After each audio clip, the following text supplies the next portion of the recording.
Drago, What's up, baby? we're at Larry Bird, number 33. Let's go. Happy Thanksgiving. Happy Thanksgiving, man. Gobble gobble. I got me a little custom hat made for Thanksgiving. The turkey's got his turkey hat on. The turkey's got the turkey hat on for sure. What's going on for the holiday? You're in Big Bear?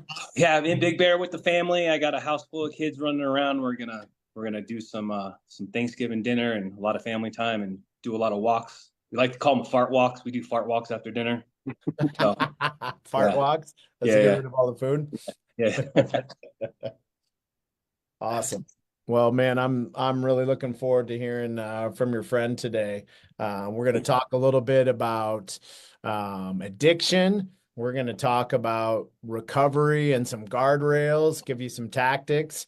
But we're going to hear a great story about how drug addiction can land you in prison, and have an FBI raid and tanks. And I heard some crazy things right before we got on, so I'm super excited to hear this whole journey today and the crazy stories and two crazy kids that have remained friends through through abuse and now after it through recovery. So I think today is going to be beautiful. I'm super excited to hear your guys' story. So why don't you get us started, Drago? Heck yeah. Listen, thank you, Jason, for taking the time to come on to the podcast. I really appreciate it. We've been talking about this for months. Like Jason's is hands down my boys for like forever. What do we say? 26 years? Yeah, I 20, 25, 26 years. 25 Yeah. years. Yeah, that's about right. I met you through Little D. He is Pop owns FMF, and Jason's uh was a professional motocross rider. And when I met him, like I heard the legend of Jason Partridge. Like this dude was the best. Dude used to smoke Ricky Carmichael. Ricky Carmichael was the freaking it's like the God for motocross. And then I remember when we connected. I think you were good with your back, right? But by then, right? Because you had already broken your back.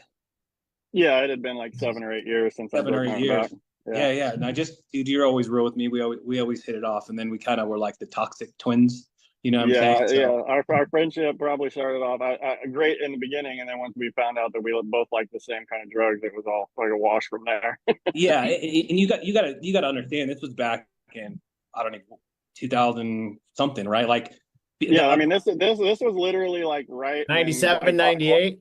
like right when oxys like started becoming a yeah, thing. Like I didn't even really know nothing about them at the time, and we were yeah. kind of just We were just hitting having a around. good time. Yeah, yeah, yeah. Yeah, I remember we used to be able to like we just for whatever reason just like through the industry and like we just kind of like figured out how to connect with these people that would be able to get us like bottles of Vicodin, Norcos, their little yellow ones, the 10 milligrams ones. We would yeah, get bottles thousand. thousand. We would get 1,000 of them, Thousand, 1,000 thousand of of them. them. Yeah, Yeah, man. and we'd And eat like like 25 right when we got them. yeah, yeah, yeah, dude. And like we just kind of that's how we hit our friendship off. But I remember just the availability and that was just like I was just young and having fun and you were my friend and we were just doing our thing. And I never knew that was gonna like just take us down Yeah, the it was gonna addiction, bro.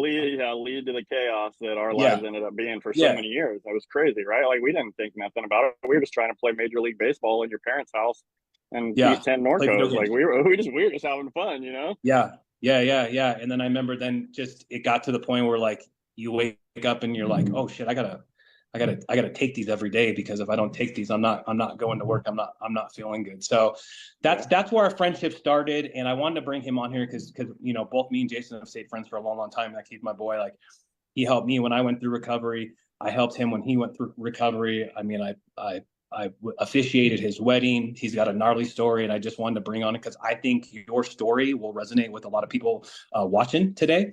Yeah, I hope So so. my first question is when we were young and we connected, was was I the one that kind of brought the drugs in, or like I don't remember.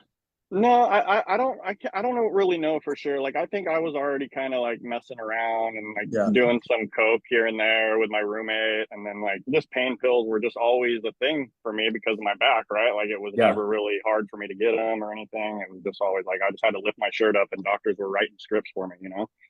So yeah, I think when you came along, it was just things became a lot easier, right? Like it was yeah. just, oh, you got a bottle of 1,000, like we're good for at least a couple weeks, right? Yeah, yeah, yeah. So we 2 weeks for thought. sure. Yeah, yeah. Yeah, And the best part is these people would front us. Yeah.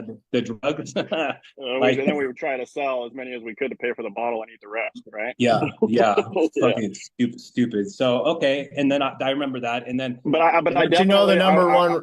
Didn't you guys I know the number one rule? Don't get high on your own supply. we were yeah, we were horrible drug dealers, dude. dude, We're like we the were worst, the we were worst. making no money at Yes, all, dude. yeah, no, we were going into debt. Yeah, Yeah. Yeah. yeah, they never Supporting your pay off. habit. So, Yeah. so the back being broke, Jason, that happened from motocross, and did that end your motocross career?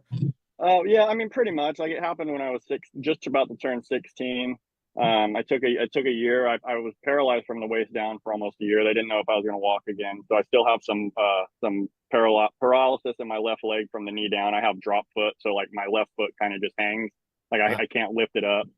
So I have real bad muscle atrophy on that leg. Like my ankle is this big around. Like I could touch my fingers around my ankle. So um, the ankle honestly causes me a lot more pain now than my back does. And Yeah. taking care, so like I said, breaking my back when I was 16, then I got older, like 22, 23 when I met Drago, and I was like kind of making up excuses, honestly, why I needed pain medicine, right? Like, oh, my back hurts, fuck, dude, I need pain pills, right? So it's like, oh, I got my back hurt, so I can take these. It was okay, right? But Yeah. that's got to be really hard. So, Jeff told me about your accomplishments in motocross. So you're coming off, you're 16, in that world, you're pretty famous. You're used to winning, you're used to the competition, you're used to being the top at your craft at a really young age, right? Yeah. And you're used to the attention that comes along with that. And then all of a sudden that comes to a screeching halt through a terrible injury. Yeah, it was crazy. I was literally, so the way like amateur motocross works is there's two big amateur nationals at the end of the year, Ponca City, and then you go to Loretta Lynn's, and Loretta Lynn's is like the big one, right? Like the Grand Calam, like everybody wants to win that. Like if you win that, you're going places in life, right?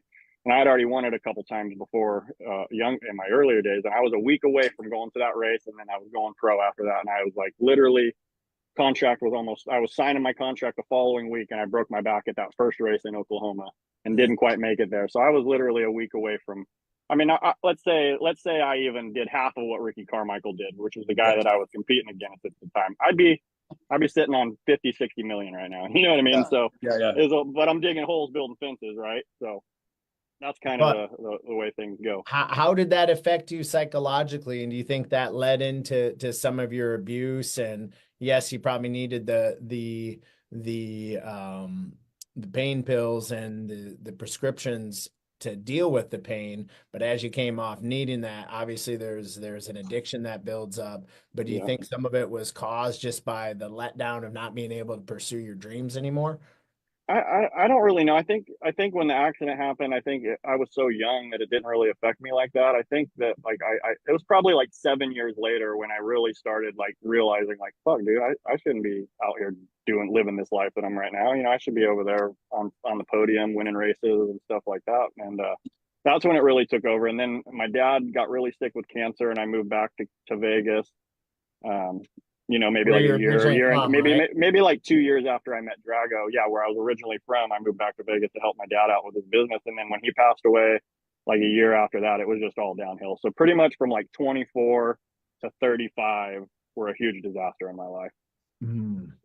Yeah, I remember getting really bad because like I was still living in Orange County, and I was still dealing with my shit, but we always stayed in contact no matter Oh what. yeah, And then there was a point where like you kind of disconnected from me when you went back to Vegas because you were like running your dad's bug business, right? Like doing the bug yeah, stuff. And then yeah. like I just hadn't talked to you in a minute, and then I remember connecting with you, and you were like 1,000 miles an hour, all in. Like I think you went back to the doctor. They were like shipping you oxys to your house, right? Like some Oh yeah, not a yeah.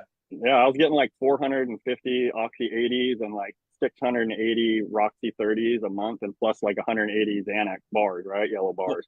but And I was so smashing all that. yeah, so Chad, so when we started our addiction, we started with Vicodin because that's what we had access All to. So like, legally too, Jason? Yeah, everything was legal in the beginning.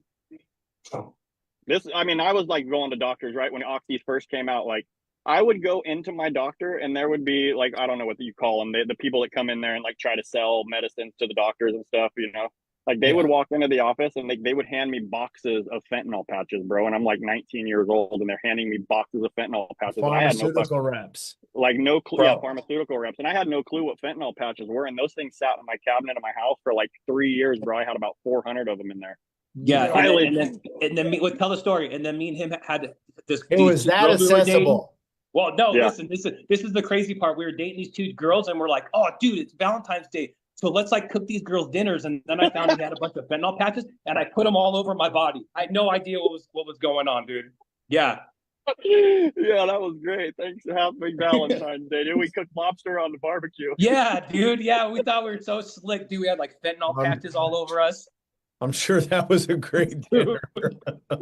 Yeah, that was a good time, dude. That was funny. And like the Uh, time what about the time we drove all the way to Burbank, California, at like 11 o'clock at night? Peanut butter, dude. I don't know what kind of car it was, but it was like a Drago's car. It was like an old cop car. And it was brown, and we called it peanut butter, dude. And we were driving up the 5 freeway. We were probably headed up there to get like 5 Norcos, right? But we were yeah. desperate, so it was like 11 to 12 o'clock at night. There's nobody on the freeway except for us, bro. And we were like hydroplaning across 4 lanes of traffic, dude, doing 360s and shit. But we did Yeah, not care. we didn't hit anything. Yeah, no, I thought we were gonna die. We didn't hit anything. We just Yeah. kept like my addiction got so bad. Like I had a nice car. I crashed it. I couldn't fix it. Then I started driving my grandma's 1989 Ford Taurus. that was brown. I didn't care. We didn't care. I bought some like spinner rims I put on it from Yes, it Walmart. was Yeah, sick. Yeah, yeah, just being knuckleheads for sure. crazy, So, crazy. so you guys are kind of in and out of living in the same area, but always were best friends when you'd be back in the same area, right? So, Yeah, Yeah. Jason, you said you said about 19 to 35 was your addiction. Yeah, Phil. like 24 to 35. Yeah, right in there 24 to was 35. So probably like the most like the worst part of it. You know what I mean? And it was pretty steady. There was times when I would go to jail for a week or two, and I'd kind of clean up, and that would change me, and I'd get out and be with the same chick and right back into it. And eventually, it just got to the point where like pills were too expensive, and I just started buying black off the Mexicans. You know what I mean? And yeah. it was getting bad, and so basically I was on black for like a month, smoking black, and I went downtown to Which get is a some form of from heroin, right? right, yeah, right, yeah. heroin. Yeah, and we were smoking it off foil. And I went and got high, and then I was driving home and like started nodding off at the wheel and got pulled over, got arrested. So actually, I got to back up, Chad. I'm skipping a bunch. So, anyways, let's say my dad gets sick, he goes to jail, or dies, and like 6 months later, I'm slinging a bunch of oxys, I'm slinging pills, I'm going to the doctor, I'm meeting up with old ladies, I'm buying pills off them. I got this dude that's like giving me money to buy pills, and so I meet this guy, right? And I'm selling him pills for like 8 months. And in hindsight, now I'm thinking about it, like obviously he was an undercover cop, but at the time you don't know, you're just trying to make money, right? So the dude's been at my house like for, I don't know, 3 months coming by. These dudes had like a sting operation going on me for like 8 months. Once I seen all the paperwork, it was wild. And I went to go meet this dude at this Walmart to buy 100 oxys off of him, which was like 22 grand, right? So $2,000 I'm exchanging with this dude in this Walmart parking lot. It's instantly, bro. Like I hand this dude the money, and as soon as it touches his fingers, the doors of this car blow open, and there's like 6 undercover cops, like full masks, bro, like AK-47s, ARs, whatever they are, like get on the ground. Don't fucking look at us. We'll kill you. Like, don't look at us, right? So they fucking arrest me right there. And at the same time, simultaneously, the cops are at my house. And I got my 18-year-old brother living there. And I'm like, hey, like, let me call him and let him know that you guys are there before you just blow through the doors, right? And they're like, okay. So they call him and they're like, hey, this is the Las Vegas Metropolitan Police Department. We're here. We got your brother arrested. He's like, yeah, right. Click, and hangs up on dude. So Yeah. they come in full SWAT team, bro. Helicopters, tanks, everything. Like, kick my fucking doors in. My brother, they zip tie him, hog time with zip ties to the floor, bro.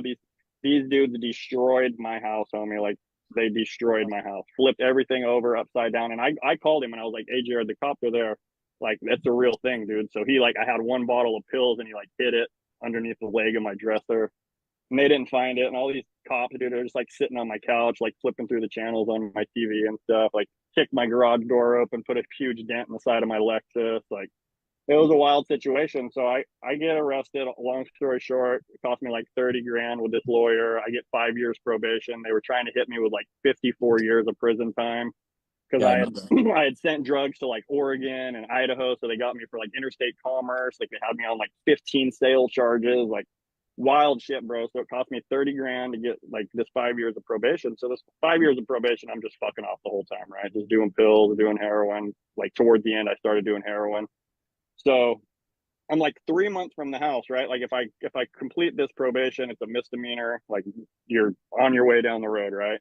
So I'm like 3 months from finishing this probation, and I like the story I was just telling you. I went and got high downtown, smoked some black with this Mexican. I was driving home, nodded out. They arrested me, and this was my second violation. So the judge was like, "You're gone, bro. Like you're going to Yeah. jail." And I spent 22 months in prison, maximum security prison in Las Vegas, Maximum Nevada. security. Maximum security, bro. I seen people get shot. I seen dudes get stabbed. I seen people get hit in the head with rocks. Like it was a wild experience. Nothing I ever want to do again. And it's almost crazy to even think that I went to prison, right? Like 10 years later, I'm like, holy shit, I actually went to prison. It's kind of wild. Yeah. So, but Wow. Wow. Wow. yeah, Wow. What a interesting story. story. All because So, of pills, you know? so there was helicopters, there was a tank, and there was a whole SWAT team on your house, right? On my house. Yeah, all the neighbors were out there watching it and shit. I kicked my front door in, kicked the washing machine door, all my drawers. It's like just like the movies. I flipped all my dresses, all my clothes were everywhere. Trash was all over my house. Like it's literally like the movies, bro. And I did exactly like the movies. So So it's pretty gnarly. you get leniency. That's what happened to me when I had I didn't have any tanks or helicopters outside my Yeah, place. It's like 4 or 5 police officers, right? yeah, So they kick in, they give you leniency just like I got leniency, right? yeah, yeah, yeah. Why do you think you didn't take that serious? It was just too easy to just keep staying high. It was easier to keep getting high and stay well than it was to try to go through the process of quitting. Right. Mhm. So it was like, well, why I had already done that a few times, not by choice, right? I got to jail a few times and already experienced what it's like to detox and go through that. And it was miserable, bro. You might as well just die. You know what I mean? Yeah, but I So think also too, like so one thing that I'm thinking of right now is like we always got away with it. No, like the reason we would do pills together is because nobody knew we were doing pills or nobody knew we were. That's why oh I yeah. like to do pills, right? Like we just Yeah, were it's always the top secret. Yeah. life of the party. But I feel like you didn't stop because one, you weren't ready to stop, but two, you didn't stop because you never got caught and you Right. never thought there was going to be serious jail time down the Yeah. road if you fuck up. Yeah, it was always like even going in and getting that 5 years of probation and facing all those years in prison. It just seemed like too easy to get away with almost, right? Like it was Yeah. like, whatever. Like Yeah. I got away with that one, so I can get away with it again, right? Until it's too late, and the judge is like over dealing with your bullshit and seeing your face, and then you just got to So go sit there. I always think there's 4 reasons why addicts don't want to change. And you guys challenge me or correct me on this, but Jason, let me know if you feel this is accurate, right? First is the fear of the withdrawal. One, Yeah, yes, 100%. I just lost someone this morning who was near and dear to me and a longtime friend, and someone that I did business with, was close with my family. We just lost her this morning due Oh, to so I'm terrible. I'm sorry to pills. hear that. That's And terrible. I just talked to her friend, and that was what was said. It was the fear of the withdrawal, right? Yeah. Oh yeah. So that's first. I think second is shame or is shame, right? Like shame that, and I'm not saying this was yours, but I'm saying shame that I'm going through this and I've let myself get to that point. That was mine, right? Like, how did I Mhm. get here, right? I'm like Right. yeah. Where fun you and like to partying. wake up and yeah, and you're like, fuck. I remember looking in the mirror and I'm like, I'm a drug addict. I'm addicted to these Yeah. drugs. That was like, and that was the shame for me. And Shame. the crazy thing is, you think you look normal, like you think you look okay, right? And Yeah, I go yeah, back now and look at pictures of myself and shit, and I was like, I wasn't fooling nobody, dude. Like Yeah, yeah. that's crazy, right? Yeah, and I can't compare, my drug of choice was cocaine, and I was a performer on it. It's like I'm not as good a loan officer today as I was when I was all the time. I'm telling you, 'cause I would go 14 hours, right? And then Yeah, go party. yeah, So I think a lot of it comes to shame, right? Then I think a lot of the times it comes to pride. And that was part of it for me is I always looked at it as a challenge. Like, hey, can I go to work? Can I get two or three deals? Can I do it while I'm high and then stay high enough so I can go out and party and then Yeah. just 2 or 3 hours of sleep and come back and do it again. So it always like became this competition, right, to me. And I'm Yeah. stronger than the drug, and that's pride, Mm, Yeah. right? I think one of the things for me was always like, oh, I'm going to work. I'm paying all my bills. Like, Yeah. you Yeah. know, like These I'm functioning habits. functioning. Yeah. Like I'm good. Like I'm still living, right? Like I'm going on vacation every once in a while. I'm posting it on Instagram. Everybody thinks I'm cool, right? So like that was part of it for me too. And then I think the fourth is fear of not being accepted by the peers that you're using with, and Yeah. using the The community. judgment of your peers, for sure. Yeah, Yeah. judgment. There you go. That's Yeah. good. So Yeah. which of those do you think it was for you? I think probably like judgment is a good one. Like that's always something that like I always, for me in my life, even today as a sober or semi sober, whatever you want to call it, person, like being accepted and liked by everyone is a big thing in my life. Like if I don't feel like somebody likes me, it really bothers the fuck out of me, right? So like I have really I struggle with that. So being judged for looking the way that I did or acting the way that I did was always a huge thing for me. Judgment, definitely. So did you use it all when you were in prison? I actually got a tattoo on my chest done when I was in prison, and we smoked weed, but I didn't use no heroin. There it was there. I could easily use heroin. My cellies had it and stuff, and I just stayed away from it. It was like, So you know, what was the process when you went in? Like they just were like, "Yo, this dude's detoxing." Do you sat in a cell? Like what? How did oh, that? they don't. I had already been in county for a couple months before I went to prison, so like I had already done all my detoxing in county jail, and they just give you I can't remember what it is that they give you. They give you something to kind of like help with the withdrawals, but that's it. You just pretty much got to free ball it and go for it. Wow. And it literally like almost makes it easier, right? That you're in jail because you know you can't get it, right? Yeah. So it's like, well, fuck, dude. I mean, I know I can't just walk down the street. It's like beer, I can't just go to the store and grab a beer right now. It is what it is, bro. You just got to do it. So Mm. it sucks and it's terrible, and you don't sleep. I mean, for months, I didn't sleep while I was in jail. It Yeah, I was remember you telling terrible. me. Yeah. Yeah, it was horrible, bro. So you go 22 months in prison, right? Yeah. Why did they let you out? And talk a little bit about your journey after getting out.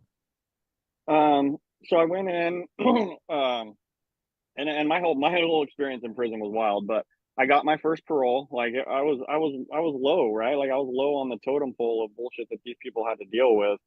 I just minded my business while I was in there.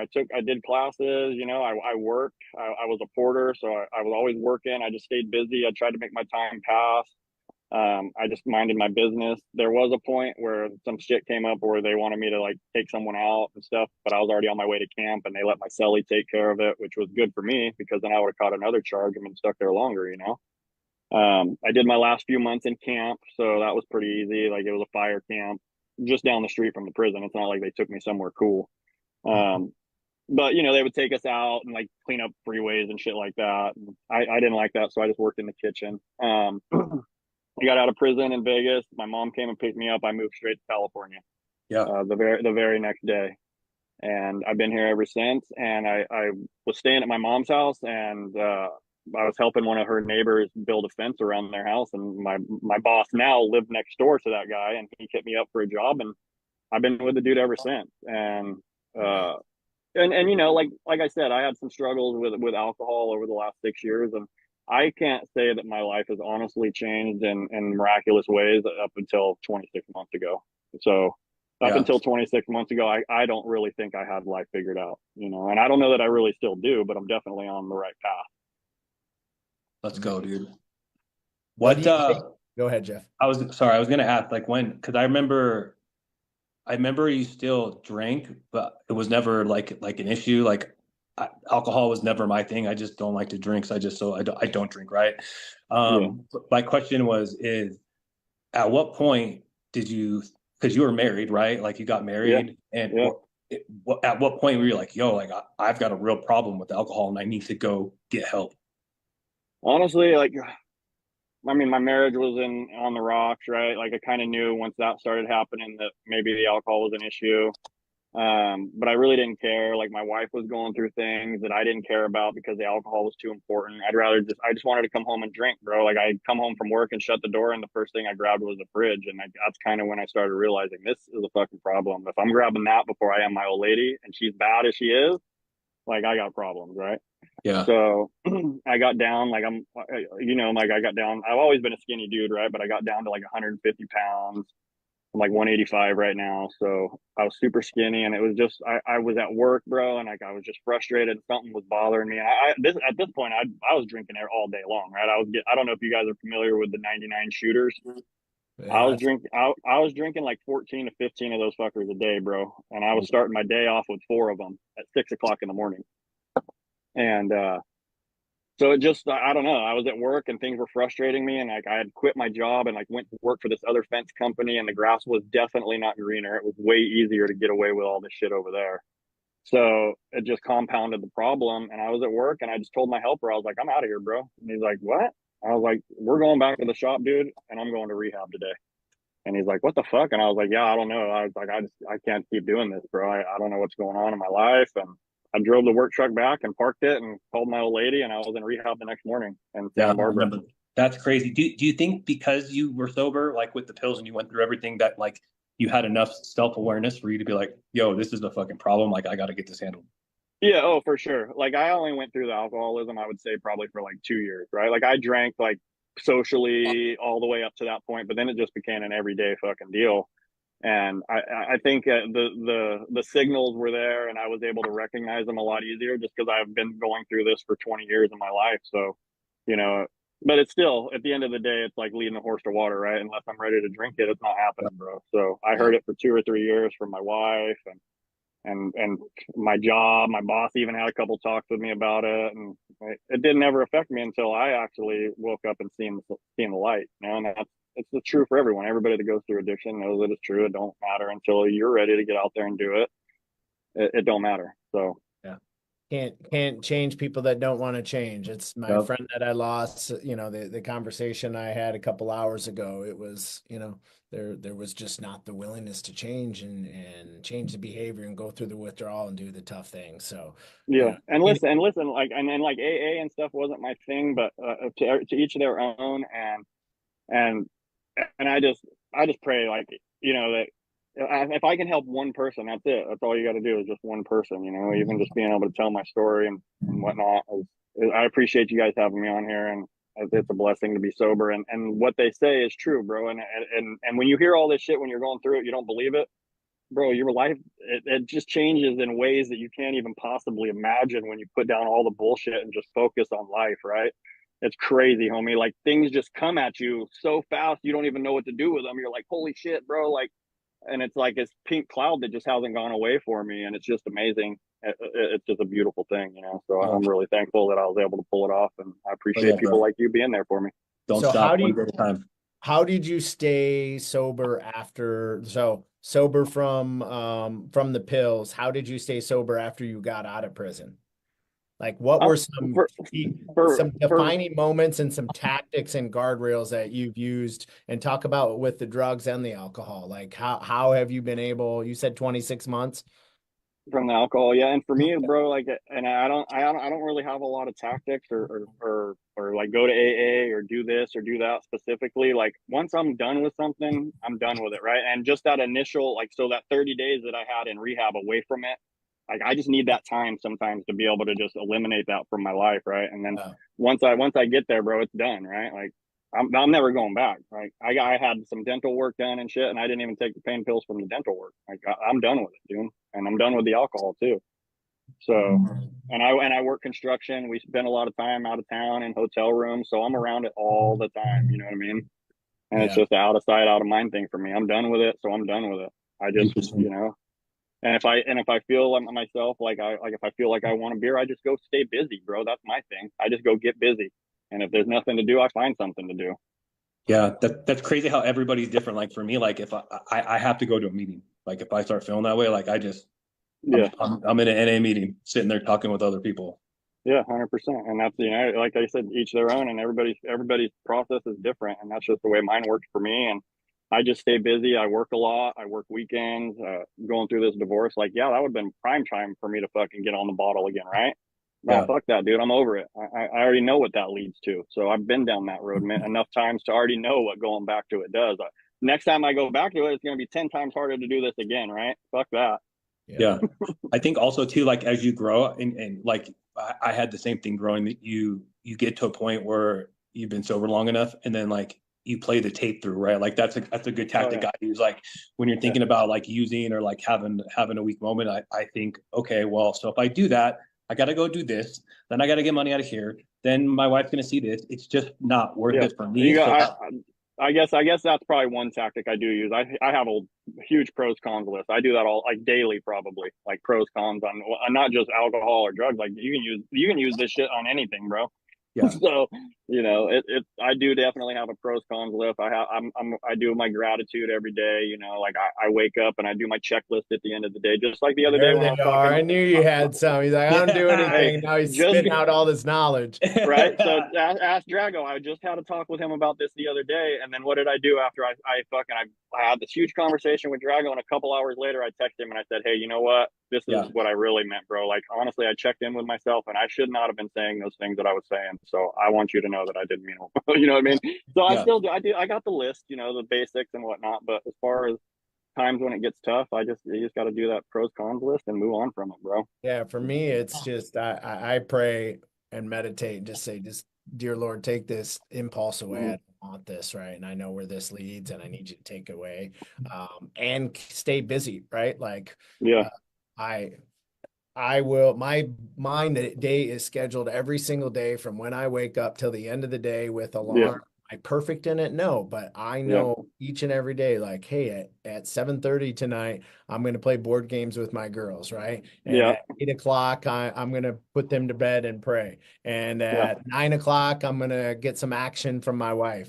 That's happening tonight. Watching Let's Yeah. me. go. Hey, And real quick on that, Chad, because yeah. I'm working on my on with my calendar too. Is that with it popping up? Is that just it puts you in the right mindset to like stop focusing on something over here and go that way? That's I is call that it the I call it the playlist of my day. You know, I love music, right? And yeah I'm a big metal fan and like a lot of music. So I visualize my day because like Jason, white space in my calendar, meaning free time Yeah, is, idle hands are the hands of the devil. It says it in the Bible. yeah, And white space in my calendar were white things up my nose. Like that's yeah truly what it meant, right? So I have to stay regimented. Everyone's like, "Oh, that sounds horrible," and like no, sounds like you have handcuffs all day. I'm like, "No, man, it's the most freeing thing in the world," right? So, the Beastie Boys will go off in 2 minutes saying that I got to wrap this call up,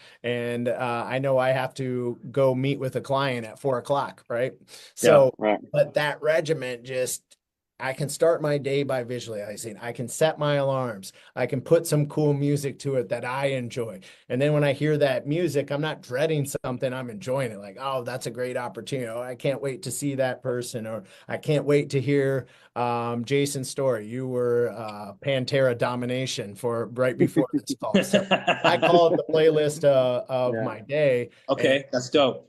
I visualize it and it keeps me time back. Am I perfect in it? No. Do I do it every single day without fail? No. I miss once in a while, right? But I would say it's 85, 90%. And I just wholeheartedly agree with Jason. I love the gratitude journal. If you want to be happy, write in a freaking gratitude journal every yep, day.